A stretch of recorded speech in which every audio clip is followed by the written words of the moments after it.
اچھا یہ بتائیں کھل کے کہ شادی سے ڈر تو نہیں گئے آپ لوگ؟ ڈرے ہوئے ہیں کہ ابھی تک ہے کانسیپٹ شادی کا کہ جی اچھی چیز ہے شادی؟ کیونکہ آنیسٹلی میں اس لیے آپ سے پوچھ رہا ہوں کیونکہ آج کل میں دیکھتا ہوں ایک ڈر بھی تھوڑا سا نظر آتا ہے مجھے، لڑکوں میں بھی لڑکیوں میں بھی جو ہے نا، اور ڈر نظر آتا ہے، بلکہ یہ سوچ بھی نظر آتی ہے، مذاق مذاق میں کہتے ہیں کہ شادی کر کے کیا کرنا، یعنی جب شادی میں ذمہ داریاں بہت آنی ہیں یا شادی میں وفا نہیں ملنی، ٹھیک ہے نا، آل دیز تھنگس. تو بہرحال let me start by telling you کہ marriage is a beautiful relation.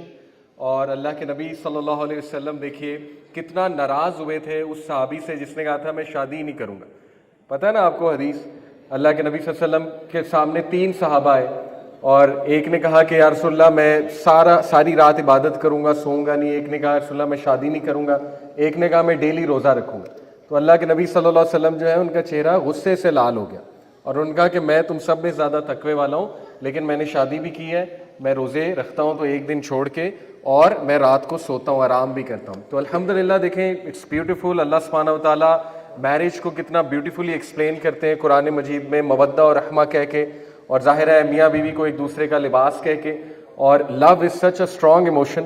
تو یہ دعا ہمیں بس کرنی چاہیے کہ اللہ تعالیٰ انشاءاللہ ایسا ہمیں لائف پارٹنر دے، کیونکہ یہ دعا ہے بھی، آپ کو پتہ ہے حدیث میں دعا سکھائی گئی ہے کہ اللہ ایسا لائف پارٹنر نہ دیں جو مجھے عمر سے پہلے بوڑھا کر دے، یعنی میرے ہیئرس کو گرے کر دے. تو بہرحال انشاءاللہ today we will talk about the art of selecting a life partner. اور میں کچھ چیزوں کو سامنے رکھتے ہوئے آپ سے بات کرنا چاہوں گا. تھوڑا سا ٹائم زیادہ مجھے چاہیے تھا آئیڈیلی، بٹ انشاءاللہ I'll try to wind up in 20 minutes. سب سے پہلے کوگنیٹو پرسپیکٹو سے میں بات آپ سے کرنا چاہوں گا. کوگنیٹو پرسپیکٹو مینس کہ جو مائنڈ سیٹس ہیں، دیکھیں اس وقت 21ویں صدی میں بہت سے ازمز اور اسکزمز چل رہے ہیں. Liberalism, okay to mention one, پھر ظاہر ہے فیمنزم، اور پھر ان کے پھر مزید سب کیٹیگریز ہیں لبرلزم کی، فیمنزم کی، وغیرہ وغیرہ.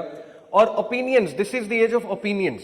سو مینی اوپینینز کمنگ کہ نا یوتھ تھوڑی کنفیوژن کا شکار ہے. ایک طرف سے بہت لبرل اوپینینز آ رہے ہیں، ٹھیک ہے نا، ایک طرف سے بہت ویسٹرن امپاورڈ ایک ویژن دیا جا رہا ہے، دوسری طرف سے تھوڑا کنزرویٹیوز بھی بات کر رہے ہیں، ٹھیک ہے نا. تو ہماری یوتھ تھوڑا سا سٹک ہے کہ واٹ ایگزیکٹلی از میرج، اور رول کیا ہے، جینڈر رولز اصل میں ہے کیا. تو اس لیے اٹس ویری امپورٹنٹ کہ سب سے پہلے تو اس چیز کو مد نظر رکھا جائے، اس چیلنج کو، کہ وہ چیلنجز اس وقت کیا کیا ہے. تو میں آپ کے سامنے کچھ چیلنجز رکھتا ہوں. دیکھیں سب سے پہلے لبرل ویلیوز جو ہیں، جس کی وجہ سے ایسے ایسے جملے ہمیں سننے کو ملتے ہیں نا پوڈ کاسٹ میں، ٹاکس میں، موٹیویشنل اسپیچز میں، موویز میں، رائٹ، کہ it's my life, it's my choice, my body my choice, ٹھیک ہے نا. یہ سارے لبرلزم کے نعرے ہیں. اور مادر پدر آزادی کا جو ایک نعرہ ہے، follow your dreams, follow your aspirations, no one should be telling you what to do, things like that, and you can aspire to do anything you want. تو یہ تھوڑا سا ہمیں نا خیال کرنا پڑے گا کہ ہم کس کو سن رہے ہیں، ٹھیک ہے. یہ میں بار بار اپنی ٹاکس میں ریپیٹ کرتا ہوں کہ we have to take care کہ ایکچولی ہم کس سے ویوز لے رہے ہیں اور کس کو سن رہے ہیں، ٹھیک ہے. یہ فیصلہ ہمیں خود کرنا ہے. تو پہلی چیز. دوسری چیز، بالی ووڈ کی طرف دیکھیں آپ جائیں گے تو بالی ووڈ میں جو کنسیپٹ تھرو آؤٹ دیا گیا ہے، مطلب میں بھی جب دیکھتا تھا بالی ووڈ کی موویز، گانے، تو وہ یہ کنسیپٹ سارا کا سارا یہ ہے کہ جب تک شادی اس سے کرنی ہے جس سے محبت ہے، جس سے پیار ہے. جب تک پیار نہیں ہو جائے گا شادی نہیں کرنی ہے، ٹھیک ہے. تو یہ بھی ایک چیلنج ہے یوتھ کے لیے. اور بہت سے لوگ جو ہیں وہ literally they are looking to fall in love, کہ پیار ہونا چاہیے.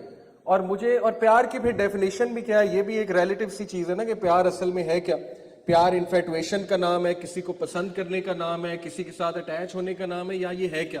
لیکن بہرحال اس میں بھی بیلنس کریٹ کرنے کی بہت ضرورت ہے کہ واٹ از مینٹ بائی کہ مجھے کوئی پسند آنا چاہیے، ٹھیک ہے. کیونکہ ہو سکتا ہے آپ کو کوئی پسند آ رہا ہے، اب دیکھیں نا بہت سے لوگ کسی کو پسند کریں گے تو ریلیشن تو چلانا پڑے گا، اس کے بغیر تو مشکل ہے پسند کرنا. تو یہ بھی ایک شیطانی ٹریپ ہی میں کہوں گا، بیکاز ڈیورنگ دا ڈیٹنگ، جب آپ ڈیٹنگ کریں گے یا ریلیشن چلائیں گے تو کوئی پاگل ہی ہوگا جو اپنی ویکنیسز سامنے لائے گا. کیا خیال ہے؟ Both are going to present the best version of them self, ٹھیک ہے. بیکاز ڈیٹنگ ہے، ڈیٹنگ میں تو کوئی نہیں چاہے گا کہ آپ کے سامنے ویکنیس رکھے اپنی، یا آپ کے سامنے غصہ دکھا دے ایک دم اپنا، رائٹ. یہ تو لانگ ٹرم ایک ریلیشن چلتا ہے جس میں چیلنجز آتے ہیں، جو میرج کے چیلنجز ہیں، تب پتہ لگتا ہے کہ اصل میں ان کا مزاج کیا ہے، اصل میں کوالٹیز کیا ہیں، وغیرہ وغیرہ. تو یہ بھی تھوڑا سا بیلنس کریٹ کرنا پڑے گا. ادروائز دیکھیں اگر ہم نے یہی سوچ لیا نا کہ پہلے پیار ہوگا تو شادی ہوگی، اس طرح تو 99% لوگوں کی شادیاں نہیں ہوگی. کیونکہ ضروری نہیں ہے ہر ایک کو پیار ہو جائے، اور یہ بھی ضروری نہیں ہے کہ جس سے پیار ہو جائے اس سے شادی ہو جائے، ٹھیک ہے نا, یہ تو اللہ سبحانہ و تعالیٰ کے فیصلے ہیں. تو بہرحال یہ ایک چیز. تیسری جو چیز ہے اس کو ہم کہیں گے سلیکشن بائس. کوگنیٹو سائیکالوجی میں ہم کچھ بائسز پڑھتے ہیں کہ ہیومن بینگز کے سامنے نا کچھ بائسز آتے ہیں جو انہیں ٹروتھ تک پہنچنے میں رکاوٹ ہوتی ہے. سلیکشن بائس کیا ہے؟ دیکھیں سلیکشن بائس یہ ہے کہ اپنے مطلب کی انفارمیشن اٹھا لینا. ابھی ہوتا ایسے ہی ہے. دیکھیں آپ نے 1 گھنٹے کی ٹاک سنی, مطلب میں وداؤٹ ٹارگیٹنگ اینی ون, لیکن any specific gender, but to be honest مرد کیا کریں گے, وہ اپنے مطلب کی حدیث لے لیں گے. عورتیں کیا کریں گی, وہ اپنے مطلب کی لے لیں گے. ٹھیک ہے نا, یعنی لیکچر پورا ایک وہ تھا کمپوزٹ لیکچر, اس میں مختلف باتیں ہوئی ہیں, لیکن ہر بندہ سلیکشن بائس کی وجہ سے سلیکٹ کر رہا ہے کہ ہاں یہ بات اصل میں انہوں نے ٹھیک کی اور یہ میرے مطلب کی بات ہے. تو یہ بھی اللہ سے دعا کریں کہ اللہ مجھے حکمت دے, مجھے جو ہے وہ سلیکشن بائس سے بچا, اور مجھے فراست دے, مجھے وزڈم دے, تاکہ میں چیزوں کو اوپنلی دیکھ سکوں. اور اس کی بیسٹ دعا آپ کو پتہ ہے کون سی ہے؟ موسیٰ علیہ السلام نے دعا کی تھی, ربی اشرح لی صدری, کہ اللہ میرا سینہ کھول دے.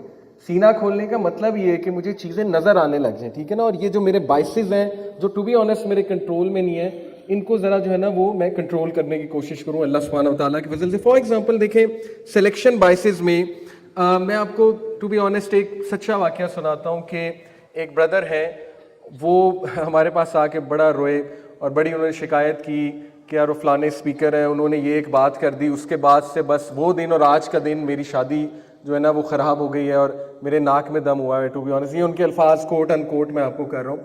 انہوں نے کہا کہ وہ ایک اسپیکر نے کہا کہ آپ اپنی وائف سے 3 سوال پوچھیں, یا آپ اپنے ہسبینڈ سے, وائفس کو کہا آپ اپنے ہسبینڈ سے 3 سوال پوچھیں, اگر وہ اس کا آنسر کر دیتا ہے تو ہی لوز یو, ادروائز ناٹ. تو وہ کہتے ہیں کہ وہ انہوں نے مجھ سے پوچھے, وہ ایک شاید میں آنسر نہیں کر پایا, وہ یہی تھا نا کہ واٹس مائی فیوریٹ کلر, تو وہ بیچارہ نہیں آنسر کر پایا. تو وہ انہوں نے فوراً یہ اوپینین فارم کر لیا کہ بس ختم, یہ دس پرسن ڈزنٹ لو می. اس طرح میں ایک کلپ انسٹا پہ دیکھ رہا تھا, وہ کوئی ویسٹرن ٹرینر تھے, وہ کہتے ہیں کہ اگر تمہارا ہسبینڈ تمہارے سے اپنے پاسورڈ شیئر نہیں کرتا تو یہ ریڈ فلیگ ہے. اب دیکھیں نا یہ انکمپلیٹ انفارمیشن ہے. ٹھیک ہے نا, اور یہ کیا مطلب کیا ہے اس بات کا, یعنی ویئر از دا پرسپیکٹو کہ پرسنالٹیز بھی تو بھائی کوئی چیز ہوتی نا, کچھ لوگ انٹروورٹ ہوتے ہیں, کچھ لوگ ایکسٹروورٹ ہوتے ہیں. آپ ہر ایک سے, وائفس بھی انٹروورٹ ہو سکتی ہیں, ہسبینڈ بھی, آپ ہر ایک سے یہ سوچیں کہ ایکسپیکٹ کریں جی کہ وہ بہت سپر ڈوپر ایکسپریسو ہونے چاہیے یا بہت سپر ڈوپر ایکسپریسو ہونی چاہیے. تو دیکھیں بہت سے فیکٹرز میٹر کرتے ہیں, اس لیے انکمپلیٹ باتیں نہ کرنی چاہیے نہ سننی چاہیے. ٹھیک ہے, دس از واٹ آئی مین. اور اللہ سے حکمت مانگیے, آپ لوگ وزڈم مانگیے انشاءاللہ کہ اللہ مجھے پوری بات جو ہے وہ سمجھ میں آنے کی توفیق عطا فرما.